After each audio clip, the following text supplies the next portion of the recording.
home minister तांग मार्च की तांग निपानदगी इमा इबेल मणिपुर की हाईवे थिंगे फ्री ओहलनी कनामता नुसा थीबीरनो होइदना पेपर द मान फोंगे अदगी अखोई स्टेट गवर्नमेंट अखोई होम अखोई प्रेसिडेंट रूल लेरबने हाइदना गवर्नर कौदन खोतना वतानदन खोतना तांग निपानदगी अखोई हाईवे सिंगसिदा चटपदा कनागुंबा अमतना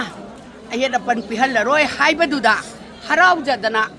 फोर्स की मखादा फोर्स का मरी लेना अखोई लुप मयामसिना इमा इबेल अखोई मयामसिना हराउदना अदोरदी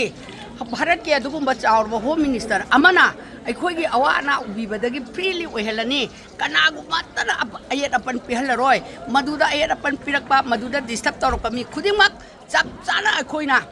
मोइबु पनिशमेंट पीनी हाइदना हाइरकपदगी हराउदना माबु वेलकम तबोना माना हाइरब वादुदा हराउदना नुंगाइदना मागी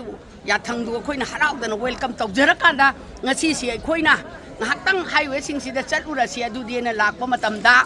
अखोई अमना भारत के चाउरब होम मिनिस्टर अमना अयेदपन पिहल्लरोय तांग निपान से कंपलसरी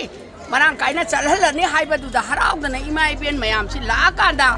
अखोई स्टेट फोर्स का लोंदी नरीबा फोर्स खरना चटपा यारोय हाइबसे मसी अंगकप पोई करिगिदमक्ता अंगकप होम मिनिस्टर न चलोइदना पेपर द छबाक फाबा अदगी ngasi mak होम मिनिस्टर की वा इनबे इनदब लोइन तुओगा अखोई हेक्ता चलनेना नफुदा लाकपसु नतबा फरे अदुदि होम मिनिस्टर तौरप थबक खुदिमक्से अखोई दमक्ता याइफनब तौरअबनिना मागी वासी इल्लगा नुंगाइब फोंदोकपो ओइना सोकोइना हाईवे सिंग सि चटप फंगदना अखोई पंदना लेरंब सिंगसे फ्रीली लेहेलनी हाइरदी अखोई म्यामसे फोक्स मखादा लेब मरी लेनब अखोई लुप सिंगसिना पुंझनजरगा चलगा येंगुरसि नुंगाइब फोंदोउरसि अदुगा अखोई म्यामगी नुंगाइब याइफबा अदुग तंगदु लेताब लेहेलगदि होम मिनिस्टर माचु नुंगाइ याइफना पालसनु अदु माइना शांति गे नुंगाइना शांति लेहेलनि हाइबदुदा कोइदि इसोरना थौनिरगा चलिनेबा मफम मि खंगहोंदना अखोई म्याम जे पुल्ला कांदा अदुगुंबा कोइगी स्टेट गवर्नमेंट ना सिक्युरिटी सिंगना अखोइबु चटपा यारोय हाइबसे अदगी अखोई मागा वारी वताई साबा मतमदा अखोइगी स्टेट हुजिकि प्रेसिडेंट रूल लेबनिना अखोइगी गवर्नर सि याउरिनेबा याउदना गवर्नर न लीड तौरगा मयाम सि चलाइरिनेबा अदु ओरगदि करमहाय तौदना अखोइदा अपन पिरुनो अदुदि होम मिनिस्टर ना पिरकपा जबानबु अखोइगी स्टेट की गवर्नर ओरिबसिने अदु स्टेट फोर्स सिंसिना इकाई खुमनद्रिबा यारोय माना अदु फजना यारनी हारगा मोइने यारोय न थिंगिसे